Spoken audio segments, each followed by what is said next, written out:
Hello बच्चों, let's see this question. The question states that these questions consist of two statements each printed as assertion and reason. So इस question में हमारे पास यहाँ पे एक assertion statement दे रखी है and एक reason statement दे रखी है and उसके corresponding यहाँ पर हमारे पास 4 responses given है. हमें बताना है कौन सा response जो है वो correct होगा, right? Start करते हैं question को. सबसे पहले जो हम लोग यहाँ पर key concept use करेंगे इस question को solve करने के लिए वो basically revolve करेगा around Vesper theory, right? So Vesper theory is valence shell electron pair repulsion theory and इसी के अराउंड जो है हमारा पूरा क्वेश्चन रिवॉल्व करेगा.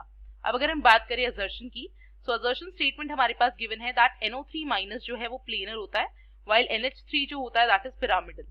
तो यहाँ पे स्ट्रक्चर के बारे में बात करी गई है. हमारे पास यहाँ पे दो कंपाउंड्स हैं. फर्स्ट जो है कंपाउंड या आप मॉलिक्यूल भी बोल सकते हो. First molecule is NO3 minus and second is NH3, right. इन दोनों का अगर हम स्ट्रक्चर बनाते हैं तो यहाँ पर नाइट्रोजन जो होता है, नाइट्रोजन के वैलेंस इलेक्ट्रॉन्स 5 होते हैं एंड इधर भी नाइट्रोजन है तो वैलेंस इलेक्ट्रॉन तो 5 है. बट इस वाले केस में एक नेगेटिव साइन है, तो हमारे पास नाइट्रोजन के टोटल कितने हो जाएंगे 6.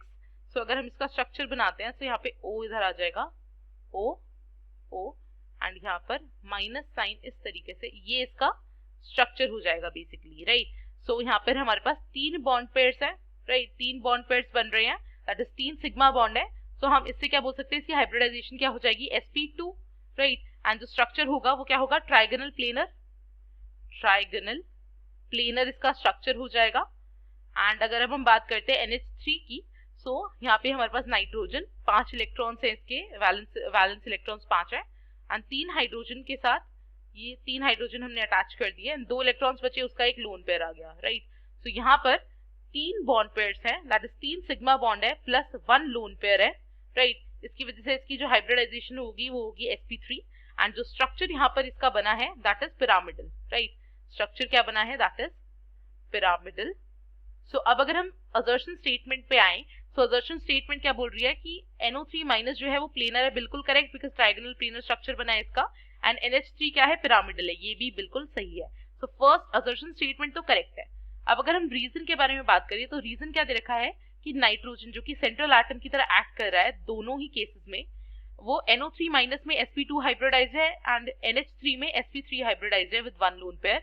सो ये वाली स्टेटमेंट बिल्कुल करेक्ट है, बिकॉज हमारे पास यहाँ पर नाइट्रोजन जो है sp2 हाइब्रिडाइज है NO3 माइनस के केस में, जिसकी वजह से उसका जो ज्योमेट्री आई है दैट इज ट्राइगोनल प्लेनर, या हम बोल सकते हैं जो स्ट्रक्चर आया है दैट इज ट्राइगोनल प्लेनर.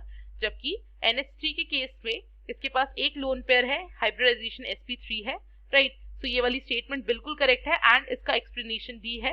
सो हम बोल सकते हैं कि both assertion and reason are correct and reason is the correct explanation of assertion. So इससे we can conclude that therefore जो करेक्ट ऑप्शन है हमारा यहाँ पर that is option number A and यही हमें फाइंड आउट करना था. I hope you understood. Thank you and all the very best.